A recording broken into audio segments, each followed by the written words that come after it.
నమస్కారం. భక్తిప్రదం కార్యక్రమానికి స్వాగతం. ప్రైమ్ 9 ప్రేక్షకులకు శ్రీరామనవమి శుభాకాంక్షలు. రామో విగ్రహవాన్ ధర్మః. ధర్మం మొత్తాన్ని కలయబూసి దాన్ని విగ్రహంగా మారిస్తే అదే రాముడు. రామో విగ్రహవాన్ ధర్మః సాధు సత్యపరాక్రమః రాజా సర్వస్య లోకస్య దేవానాం మఘవానివా. ఈ మాటలన్నది అయోధ్యపురవాసులు కాదు, కిష్కింద వానరులు కాదు, దేవగణాలు కాదు, ధర్మపరాయణులు ఋషిపుంగవులు రామభక్తులు కూడా కాదు. ఈ మాటలన్నది దుష్ట రావణాసురుడి రాక్షస బంధుగణానికి మారీచుడు. ఇతిహాస రామాయణ మహాగ్రంథాన్ని గ్రంథావలోకనం చేస్తే అరణ్యకాండలో మారీచ రావణుల సంభాషణ కనిపిస్తుంది. రావణుడు తాను తలబెట్టిన సీతాపహరణ విషయాన్ని మారీచునికి చెప్పి ఇందులో బంగారు మాయలేడి పాత్ర పోషించాలని చెబుతాడు. అప్పుడు మారీచుడు ధర్మ నిరతిని వివరిస్తూ శ్రీరాముడి పరాక్రమాన్ని చెప్పి సూర్యుని ముందు దివిటీ ప్రతాపం ప్రదర్శించవద్దని, కొండని ఢీకొనే పొట్టేలు పరిస్థితి తెచ్చుకోవద్దని చెబుతాడు. ఆ సందర్భంలో చెప్పిందే రామో విగ్రహవాన్ ధర్మః, ధర్మసూక్తి. అయితే వినాశకాలం తరుముకొస్తున్నప్పుడు ధర్మసూక్తులు మంచి మాటలు తలకెక్కుతాయా? ఈ కార్యం చేపట్టకపోతే తానే హతమారుస్తానని మారీచుని రావణాసురుడు హెచ్చరించడంతో దుష్ట రావణుని చేతిలో మరణించే కంటే ధర్మాగ్రేసర శ్రీరాముడి చేతిలో మరణం పొందడం మేలని భావించి మారీచుడు రావణుడు చెప్పినట్టు చేస్తాడు. ఎవరు ఎలా ఉండాలో, ఎవరు ఎలా ఉండకూడదో వివరించే మహత్తర గ్రంథరాజ్యం రామాయణం. శ్రీరామనవమి సందర్భంగా ప్రైమ్ 9 ప్రత్యేక కథనం.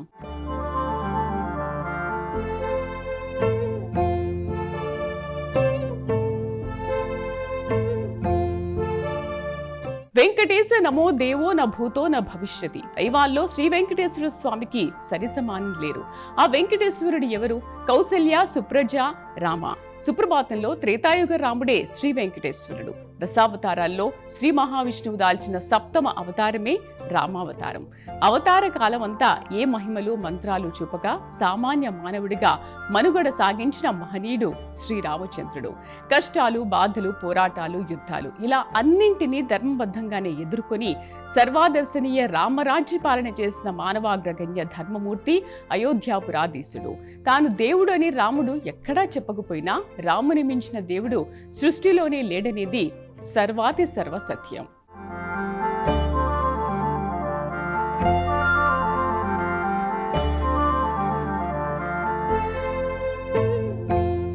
కృతయుగ దైవం లక్ష్మీ నరసింహస్వామి, కలియుగ దైవం శ్రీ వెంకటేశ్వర స్వామి. కలియుగ దైవం శ్రీ వెంకటేశ్వరుడు సాక్షాత్తు శ్రీమన్నారాయణుడే. శ్రీ మహావిష్ణువు దశావతారాల్లో 7వ అవతారం రామావతారం. కలియుగ దైవం శ్రీ వెంకటేశ్వర స్వామిని ప్రతినిత్యం ప్రభాత సమయంలో మేల్కొల్పే వెంకటేశ్వర సుప్రభాతం కౌసల్య సుప్రజారామ అంటూ మొదలవుతుంది. త్రేతాయుగ దైవం అయోధ్యాపురధీశుడు శ్రీరామచంద్రమూర్తి మాతృమూర్తి కౌసల్య అంటూ సుప్రభాతం మొదలవుతుంది.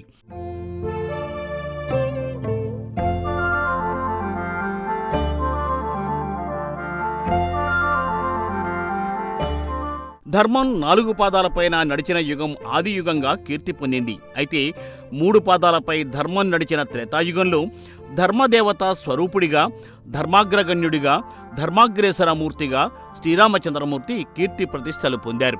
సాక్షాత్తు శ్రీ మహావిష్ణువే అవతారమూర్తిగా జన్మించిన రామావతారంలో రామచంద్రుడు ఏ మహిమలు ప్రదర్శించలేదు, మంత్రతంత్రాల బాటన వెళ్లలేదు. పూర్తిగా సామాన్య మానవుడిగానే అవతార కాలం అంతా గడిపారు. అయితే తేజోమయ సంపన్నుడు, ధైర్య సాహసాలలో అగ్రగణ్యుడిగా, ధర్మరక్ష పరాయణుడిగా, ధార్మిక పరిరక్షకుడిగా, ఉత్తమ పాలకుడిగా, పితృవాక్ పరిపాలకుడిగా, దుష్టులను శిక్షించడంలో, శిష్టులను రక్షించడంలో ధీరోదాత్తుడిగా నిలిచాడు శ్రీరామచంద్రమూర్తి.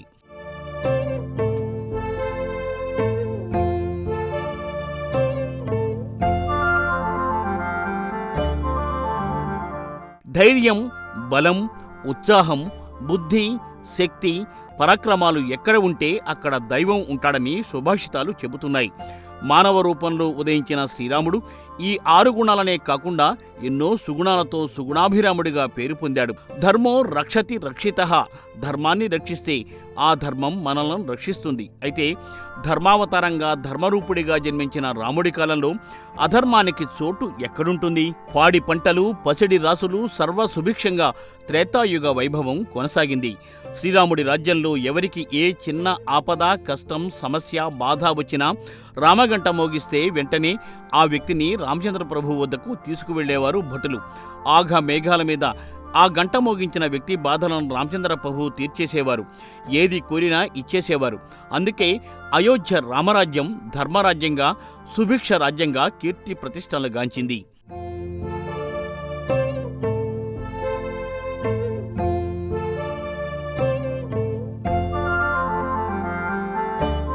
ఒక రోజున ఒక వ్యక్తి రామ దర్శనార్థం గంట మోగించాడు. వెంటనే రామదర్శన భాగ్యం కలిగింది. సమస్య ఏమిటో తెలపమని ఆ పౌరుని రామచంద్రుడు అడుగుతాడు. దానికి ఆ విప్రుడు, రామచంద్ర ప్రభో, నువ్వు మాకు ఎంతో అన్యాయం చేస్తున్నావు. ఇంత దుర్మార్గం చేయడం, ధర్మ పాలకుడివి అని పేరు పొందిన నీకు తగునా?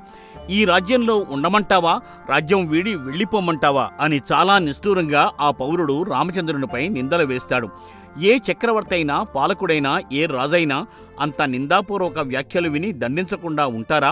అల్పుని వాక్కునే జనవాక్యంగా భావించి పతివ్రత శిరోమణి సాధ్వీమణి తన అర్ధాంగి సీతామాతను కారడవులకు పంపించిన ప్రజా అనురంజక పాలకుడు శ్రీరామచంద్రునికి కోపతాపాలు, తరతమ భేదాలు, రాగద్వేషాలు ఉంటాయా? అయితే ఒక పౌరుడి మాటను జనవాక్కుగా తీసుకుని సీతామాతను వనసీమలలో దించిరమని లక్ష్మణునికి చెప్పిన సందర్భానికి ముందుగానే ఈ విప్రుడు రామచంద్ర ప్రభువును కలిసిన ఈ ఘటన జరిగింది.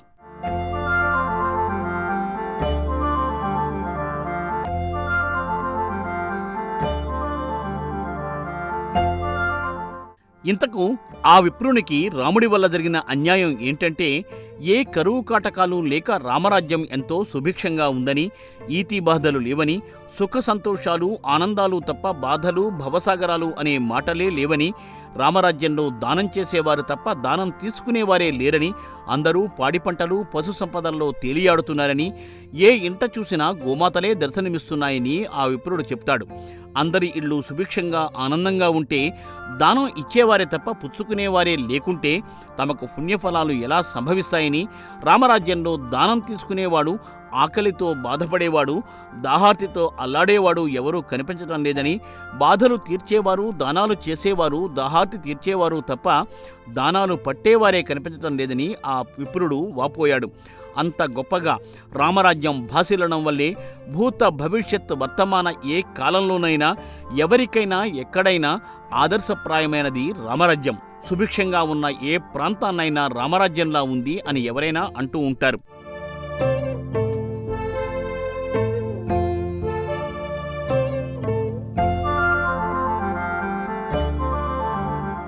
ఇందీవర శ్యాముడు, ఇనకులాబ్ది సోముడు, సూర్యవంశ తేజో సంపన్నుడు, అందాల రాముడు, మానవుడిగానే మనుగడ సాగించిన సుందర రాముడు అందరిచేత ఎందువలన దేవుడు అనిపించుకున్నాడు అంటే, దశాబ్దాల క్రితం వచ్చిన ఓ చలనచిత్ర గీతం దీనికి సరైన సమాధానం ఇచ్చింది. ఆ భక్తాగ్రేసర కవిపొంగవుడు తన గేయంలో రామయ్య గొప్పదనాన్ని అద్భుత రీతిలో వివరించారు. తండ్రికిచ్చిన మాట కోసం రాజ్యాన్ని త్యాగం చేసి చక్రవర్తి పదవిని తృణప్రాయంగా ఎంచి వదులుకున్నాడు రాముడు. తన అనుజుని సుఖం కోసం తాను తన సతీ అడవుల పాలై బాధలను అనుభవించాడు. అందుకే రాముడు దేవుడు అన్నాడు ఆ కవి. అంతటితో సరిపెట్టలేదండోయ్. అనుభవించదగిన వయస్సు అడవిపాలు చేశాడని, అడుగు పెట్టినంత మేర ఆర్యభూమిని చేశాడని ఆ కవి రాసుకొచ్చాడు. ఇవన్నీ శిష్ట రక్షణ, ధర్మ పరిరక్షణలో భాగం చేసిన ఉత్తమ కార్యాలు.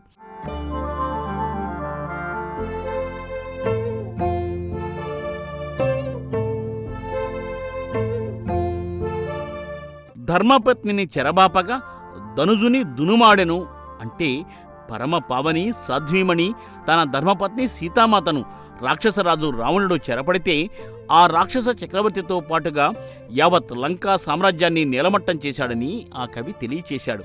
ప్రజావాక్కు పాటించటానికి, ధర్మాన్ని కాపాడడానికి రాజ్యంలో ఏ ఒక్క వ్యక్తి ఏ ఆరోపణ చేసినా అది యావత్ ప్రజావాక్కుగా తీసుకుని తూచా తప్పకుండా పాటించడం రామభద్రుడి నైజం. అందుకే ఇనకులాబ్ది సోముడు, అందాల రాముడు, ఇలలో మన దేవుడు అని ఆ సినీ కవి పాటను ముగించాడు. రాముని వ్యక్తిత్వం, నడవడిక, పాలన, ప్రేమాభిమానాలు, ఆప్యాయత, అనురాగాలు అన్నీ సర్వులకు సదా ఆదర్శనీయం, అనుసరణీయం అని పురాణ గురువులు, ధార్మిక స్రష్టలు, ఆధ్యాత్మిక ఘనపాఠీలు చెబుతూ ఉంటారు.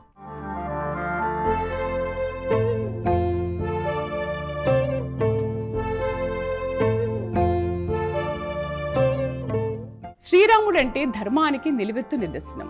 యావత్ ధర్మాన్ని కలిపి ముద్దగా చేస్తే ఆ ధర్మపు ముద్దే శ్రీరాముడు. ధర్మాగ్రగణ్య రామచంద్ర ప్రభు ధర్మకీర్తిని రామో విగ్రహవాన్ ధర్మః అని తెలియజెప్పింది ఏ దేవగణాలు, దైవాలు, ఋషిపుంగోలు, మానవులు కాదు. సాక్షాత్తు రావణాసురుడి దగ్గర బంధువు బంగారు జింక రూపం ధరించి శ్రీరాముని వంచించి రావణుడు సీతాపహరణానికి కారణమైన మారీచుడు. శత్రుగణాలతోనే కీర్తింపబడింది రామధర్మం. అయితే అసలు ధర్మం అంటే ఏమిటి? ధర్మ జీవనం ఏమిటి? సత్య హరిశ్చంద్ర వంశానికి చెందిన సత్య ధర్మ పరాయణుడైన రామచంద్రుడి ధర్మ నిరతి ఏ రీతిన సాగింది? రామరాజ్య పాలన ఎందుకు ఆదర్శనీయమైంది? చూద్దాం.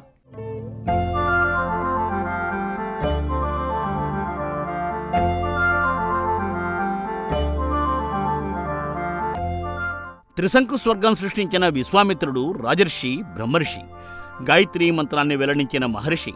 కౌశిక నామధేయుడిగా శక్తివంతైన రాజుగా విశ్వామిత్రుడు తొలుత రాజర్షి.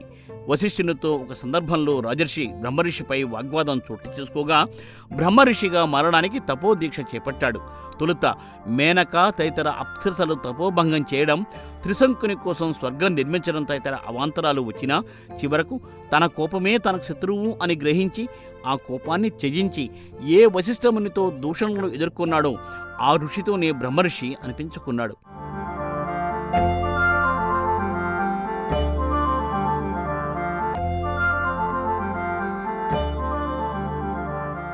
తాను చేస్తున్న యాగానికి విఘాతం కలిగించిన రాక్షసులను మట్టుపట్టడానికి రామలక్ష్మణులను పంపమని దశరథుని విశ్వామిత్రుడు కోరడం, దశరథుని సంశయాన్ని వశిష్ఠుడు తీర్చి రామలక్ష్మణులను విశ్వామిత్రుడితో పంపమని చెప్పడం, బల అతిబల అనే విద్యలతో సహా ఎన్నో విద్యలను విశ్వామిత్రుడు నేర్పడం, అనంతరం యాగానికి విశ్వామిత్రుడు సిద్ధం కావడం జరుగుతుంది. సరిగ్గా ఇప్పుడే తాటకి, ఆమె పుత్రులు మారీచ, సుబాహులు యాగధ్వంసానికి రావడం, తాటకిని రాముడు వధించాక ఆమె పుత్రులు మారీచుడు, సుబాహుడు రావడం జరుగుతుంది.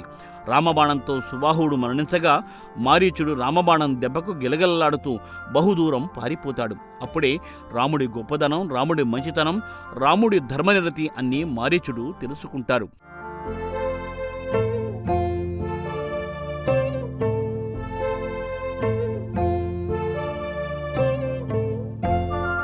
ఆ మారీచుడే రావణుడి అనుచరుడు, బంధువు.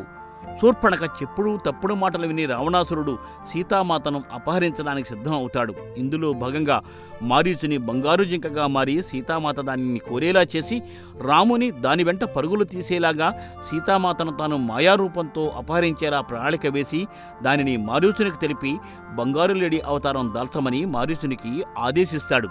మరి ఈ సందర్భంలోనే మారీచుడు రావణాసురునికి తెలిపిన వాక్కులే రామో విగ్రహవాన్ ధర్మః అనే మాటలు.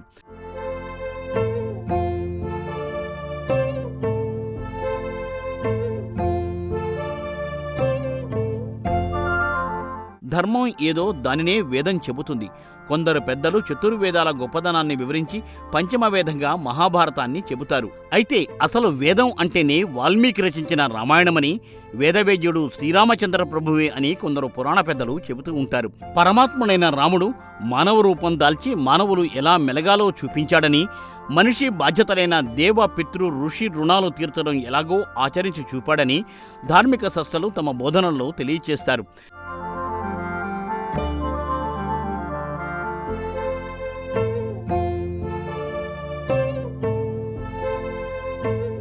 పితృవాక్ పరిపాలకుడిగా, మర్యాద పురుషుడిగా రామచంద్రుడు కీర్తి ప్రతిష్టలు పొందాడు. అన్నదమ్ములు ఎలా ఉండాలో చెప్పిన రాముడు రావణుడి దురాగతాల నుండి లంకావాసులను కాపాడడానికి ధర్మ పరిరక్షణకు రావణ సంహారం చేశాడు. అయితే లంకారాజ్యం తన స్వాధీనమైన తాను ఆ రాజ్యాన్ని స్వీకరించలేదు. తన వారికి ఆ రాజ్యాన్ని కట్టబెట్టలేదు. సత్పురుషుడు, సదాచార సంపన్నుడైన విభీషణునికే, లంకాధీశుడైన రావణుని చిన్న సోదరునికే ఆ రాజ్యాన్ని అప్పగించి శ్రీరామచంద్రుడు అయోధ్యకు తిరుగు ప్రయాణం అయ్యాడు.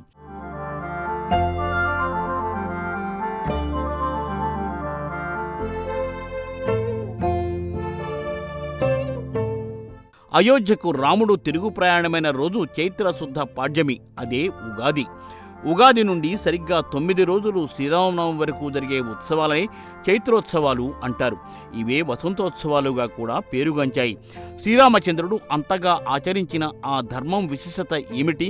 అసలు ధర్మం అంటే ఏమిటి అని ప్రశ్నించుకుంటే, ధర్మం అంటే సాధారణ అర్థంలో నీతివంతమైన జీవనం, సత్ప్రవర్తన, సదాచార సంపన్నత, సత్య మార్గంలో వెళ్ళడం, నిర్వహించాల్సిన కర్తవ్యాలు అనే చాలా అర్థాలే కనిపిస్తాయి.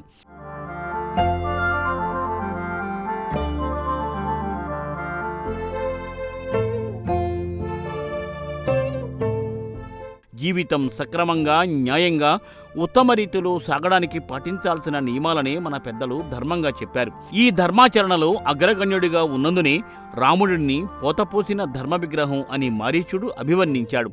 ఎన్ని అడ్డంకులు వచ్చినా ధైర్యంగా ముందుకు వెళ్ళడం, ఓర్పు, క్షమాగుణాలు కలిగి ఉండడం, ఏకాగ్రతతో కర్తవ్యాలు, కార్యాలు నిర్వహించడం, పెద్దల మాట సద్దిమూటగా సరైన, సహేతుకమైన, సమంజసమైన, లోకోపకారమైన నిర్ణయాలు తీసుకోవడం, ఆత్మవిశ్వాసం కలిగి ఉండడం, విద్యా వివేక సంపన్నుడిగా ఉండి సత్య ధర్మ మార్గాలలో వెళ్ళడం, అసూయ, ద్వేషం, పగ, ప్రతీకారాలు దరిచేరకుండా చూసుకోవడం ధర్మాచరణలో భాగాలుగా పెద్దలు చెబుతారు.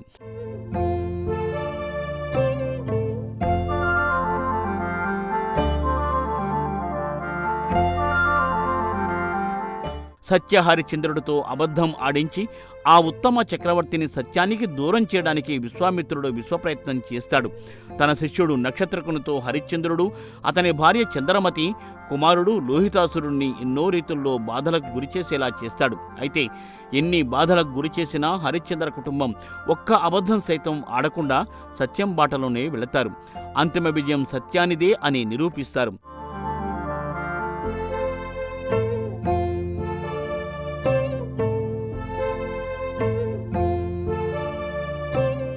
సత్యహరిచంద్రుడి సత్యాన్ని ఆదర్శంగా తీసుకుని ధర్మాన్ని తూచా తప్పక పాటించి ధర్మనిరతితో రాముడు జీవనం సాగించాడు. అధర్మానికి పాల్పడిన వాలిని చెట్టుచాటు నుండి హతమార్చాడు. సమరంలో సాగించే పోరు ఎదురుగా ఉండాలి తప్ప చాటు నుండి బాణాలు వేయడం, హతమార్చడం ఏంటని రాముడి ధర్మనిరతిపై కొందరు సంశయాలు వ్యక్తం చేశారు. అయితే రాముడు చేసింది మాత్రం సహేతుకమే. వాలి ధర్మం తప్పి తమ్ముడు సుగ్రీవుని భార్యను చెరపట్టాడు. తన ఎదుట ఎవరూ నిలబడి యుద్ధం చేసినా ఎదుటి వ్యక్తిలోని సగం బలం తనకు వచ్చేస్తుందనే వరాన్ని వాలి బ్రహ్మదేవుడి నుండి పొందినట్లు పురాణాలు చెబుతున్నాయి. ఈ వరగర్వంతోనే చేయరాని పనులు చేశాడు వాలి. అందుకే రాముడు చెట్టుచాటు నుండి వాలిని సంహరించాడు. అయితే మరణించే ముందు వాలి తన తప్పిదం తెలుసుకోవడంతో రామచంద్రుడు ఆ వానర వీరుడికి ముక్తిని ప్రసాదిస్తాడు.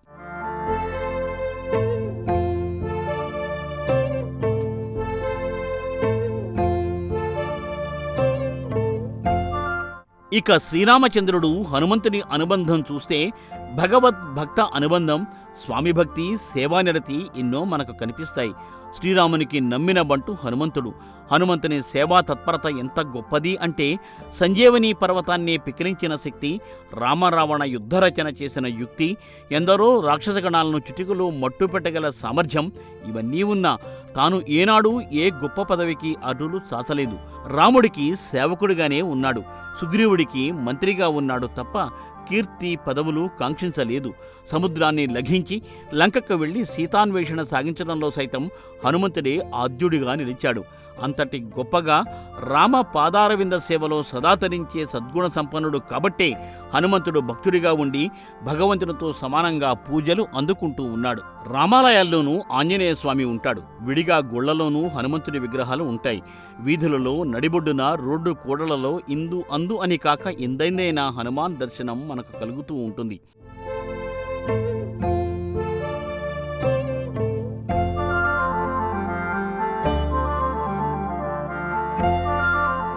సీతారాముల కళ్యాణం చూతము రారండి, శ్రీరామనవమి వస్తే అంతటా వినిపించే గానామృతం ఇది. ఇదే రీతిలో శ్రీరాముని చరితమును తెలిపితేనమ్మా వినుడు వినుడు రామాయణ గాథ అనే దశాబ్దాల కాలం నాటి రామకథాంశ చలన చిత్ర రాజాల్లోని పాటలు ఎల్లడెలా వినిపిస్తాయి. శ్రీరామచంద్రుడి జన్మదినోత్సవ వేడుకలు, వివాహ దినోత్సవ వేడుకలు సమ్మిళితంగా మనం చేసుకుంటాం. అయోధ్యపురిలో బాలరామచంద్రుని శ్రీరామనవమి వేడుకలు ఎంతో అట్టహాసంగా సాగాయి. ఇక భద్రాచలం పుణ్యక్షేత్రంలో భద్రాద్రి రామయ్య కళ్యాణ మహోత్సవం ఎంత మహోన్నతంగా కన్నుల పండుగ జరుగుతుందో అందరికీ తెలిసిందే. భద్రాద్రిలో సీతారామ కళ్యాణ మహోత్సవంలో ప్రత్యేక ఆకర్షణగా నిలిచేవి అరుణ వర్ణ శోభిత సుగంధ భరిత ముత్యాల తలంబ్రాలు. రామాయణ గాథ విన్నా, చదివినా, ఆలకించినా సర్వ పాపాలు పటాపంచలై సమస్త సౌఖ్యాలు సిద్ధిస్తాయని సర్వ పురాణాలు తెలియజేస్తున్నాయి. ఇక భద్రాద్రి ముత్యాల తలంబ్రాలు శిరస్సుపై చల్లుకుంటే లభించే పుణ్యఫలాలు వర్ణనాతీతమని ధర్మాకు గురువులందరూ ముక్త కంఠంతో చెబుతున్నారు.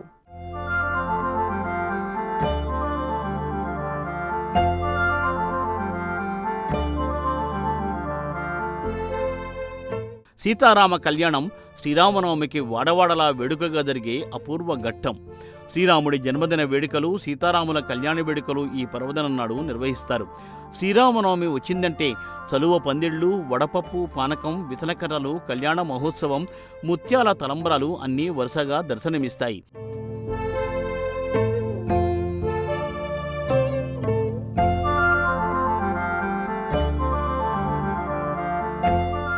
అయోధ్యలో శ్రీరామనవమి వేడుకలు అత్యంత వైభవోపేతంగా, ఆధ్యాత్మిక శోభితంగా జరుగుతాయి. కొత్త రామమందిరంలో బాలరాముడికి సూర్యకిరణాలతో తిలకందిద్దే అద్భుత ఘట్టం ఈ వేడుకలలో ప్రధాన ఆకర్షణ.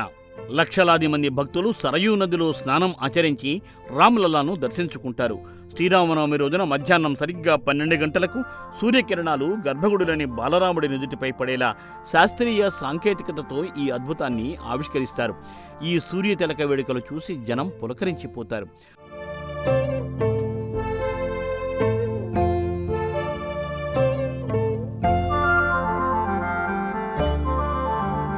శ్రీరామనవమికి అయోధ్యానగరమంతా భజనలు, కీర్తనలు, ప్రత్యేక పూజలతో రామమయం అవుతుంది. శ్రీరామనవమికి ముందు 4 రోజుల పాటు జరిగే చైత్ర మేళాలో పాల్గొనడానికి దేశం నలుమూలల నుండి భక్తులు విరివిగా తరలి వస్తారు. వందలాది ఆశ్రమాలలో అఖండ రామ పారాయణ పఠనం, భజనలు నిర్వహిస్తారు. శ్రీరాముడు, సీతమ్మ, లక్ష్మణుడు, హనుమంతునితో కూడిన రథయాత్రలు శోభాయమానంగా సాగుతాయి.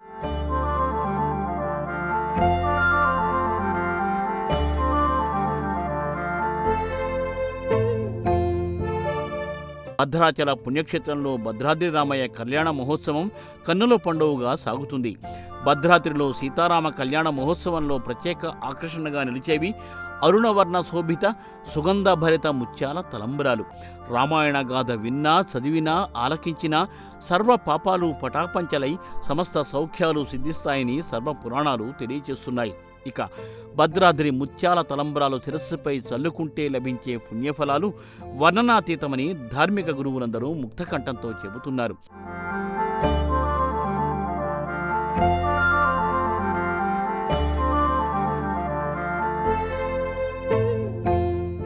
శ్రీరామనవమి రోజున ఏ పాట వినిపించినా వినిపించకపోయినా సీతారామ కళ్యాణం చలనచిత్రంలోని సీతారాముల కళ్యాణము సూతమురారండి తప్పక వినిపిస్తుంది. చూసువారలకు చూడముచ్చటట, పుణ్యపురుషులకు ధనభాగ్యమట, భక్తియుక్తులకు ముక్తిప్రదమట, దుర్జన కోటిని దర్పమణించి సజ్జన కోటిని సంరక్షించి నరుడై పుట్టిన పురుషోత్తముని కళ్యాణము సూతము రారండి అంటూ ఎంతో శ్రావ్యంగా త్రేతాయుగంలోకి మనల్ని తీసుకెళ్లేలా ఈ ఆధ్యాత్మికమైన పాట కొనసాగుతుంది.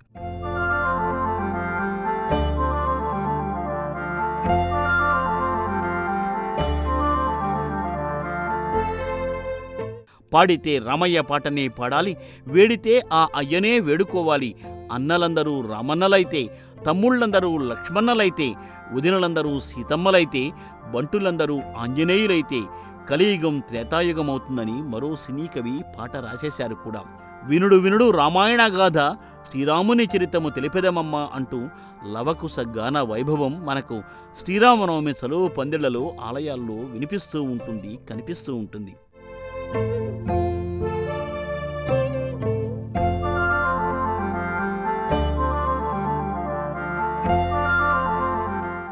ఏడాదిలో ఎన్ని ఋతువులున్నా వేడుక చేసే వసంతమొక్కటే. వసంత పర్వదినాలలో మహాపర్వదినం శ్రీరామనవమి. అడుగడుగునా ఉన్న గుడిలో శ్రీరామనవమి వేడుకలు సాగినా భద్రాచలంలో జరిగే శ్రీరామనవమి వేడుకల తీరు వేరేగా, మహా గొప్పగా, అత్యంత భక్తి ప్రపత్తులతో సాగుతుంది. భద్రాచలం సీతారాముల కళ్యాణ మహోత్సవంలో తలంబ్రాల ఘట్టంగా చాలా విశిష్టంగా పేరుకాంచింది. తిరుమల లడ్డూ ప్రసాదానికి, కాశీలోని గంగాజలానికి ఎంత పవిత్రత, ప్రాధాన్యత ఉంటాయో అదే రీతిలో భద్రాచలం శ్రీ సీతారాముల స్వామి వారి కళ్యాణ మహోత్సవ తలంబ్రాలకు అంతే ప్రాధాన్యత ఉంటుంది.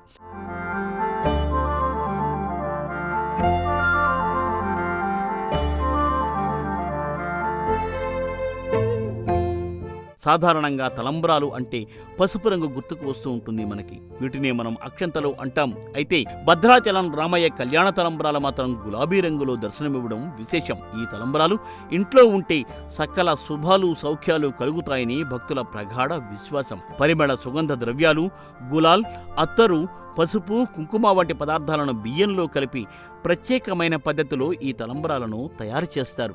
మాఘశుద్ధ పౌర్ణమి నాడు ప్రారంభమయ్యే ఈ ప్రక్రియ రామయ్యను పెళ్లికొడుకుగా అలంకరించిన అనంతరం పూర్తవుతుంది. భద్రాచలం రావడానికి వీలు కుదరకపోయినా దేవస్థానం పోస్టు కొరియర్ సేవల ద్వారా ఈ తలంబ్రాలను భక్తుల ఇళ్లకే పంపిస్తోంది. దీంతో ప్రపంచంలో ఎక్కడ ఉన్న భక్తులైనా ఈ దివ్యమైన అక్షంతలను పొందే భాగ్యం, అవకాశం కలుగుతోంది.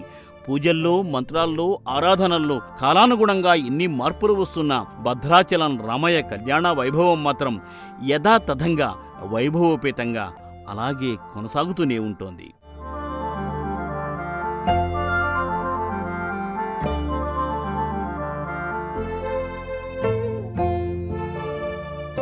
తొమ్మిది సంఖ్యకు ఎంతో ప్రాధాన్యం ఉంది. సంఖ్యాశాస్త్రంలో అత్యంత శక్తివంతమైందిగా, పరిపూర్ణమైందిగా, ఆధ్యాత్మిక ప్రాధాన్యం గల సంఖ్యగా 9 సంఖ్య పేరు సంతరించుకుంది. 1 నుంచి 8 వరకు ఉన్న సంఖ్యలు వేరు లక్షణాలు కలిగి ఉంటాయి. అవన్నీ కూడా వేరువేరు లక్షణాలు కలిగి ఉంటాయి. మరి 9 సంఖ్యను చూస్తే వాటన్నింటి శక్తి కలిగి ఉంటాయి. గణితపరంగా 9ని ఏ సంఖ్యతో గుణించినా దాని అంకెల మొత్తం 9 అవుతుంది. సంపూర్ణ జ్ఞానాన్ని, దైవిక శక్తిని 9 సంఖ్య సూచిస్తుంది. నవమి తిథి అంటే 9వ తిథి నాడే శ్రీరామ జన్మదినోత్సవ వేడుకలు, సీతారాముల కళ్యాణ మహోత్సవ వేడుకలు మనం చేసుకుంటాం. చైత్ర శుద్ధ పాడ్యమి నుంచి శ్రీరామనవమి వరకు అంటే 9 రోజుల పాటు చైత్ర నవరాత్రులు చేసుకుంటాం. ఈ నవరాత్రులే వసంత నవరాత్రులు. రామాలయం లేని గ్రామం దేశంలో ఎక్కడా లేదు అంటే అతిశయోక్తి కాదేమో. అంతటి మహిమాన్విత శ్రీరామచంద్ర ప్రభువు శ్రీరామనవమి వేడుకలు అయోధ్యపురిలో భద్రాద్రి రామయ్య సన్నిధిలో అత్యంత భక్తిప్రదంగా కన్నుల పండుగగా సాగుతాయి. పల్లెలో, వాడవాడలా, పట్టణాల్లో, నగరాల్లో ఇలా భారతావని అంతటా శ్రీరామనవమి వేడుకలు కడు రమ్యంగా కన్నుల పండుగగా సాగడం ఆచారంగా, ఆనవాయితీగా వస్తుంది. ఆధునిక యుగంలో ప్రపంచమే కుగ్రామంగా మారిన కాలంలో విశ్వవ్యాప్తంగానూ శ్రీరామనవమి వేడుకలు అట్టహాసంగా సాగడాన్ని మనం చూస్తున్నాం. జై శ్రీరామ్, జై జై శ్రీరామ్ అంటూ భక్తులు దిక్కులు పిక్కటిల్లేలా శరణు ఘోష చేస్తూ శ్రీరామనవమి సంబరాలు చేసుకుంటున్నారు. ఇది వాటి భక్తిప్రదం కార్యక్రమం. మరోసారి ప్రైమ్9 ప్రేక్షకులకు శ్రీరామనవమి శుభాకాంక్షలు.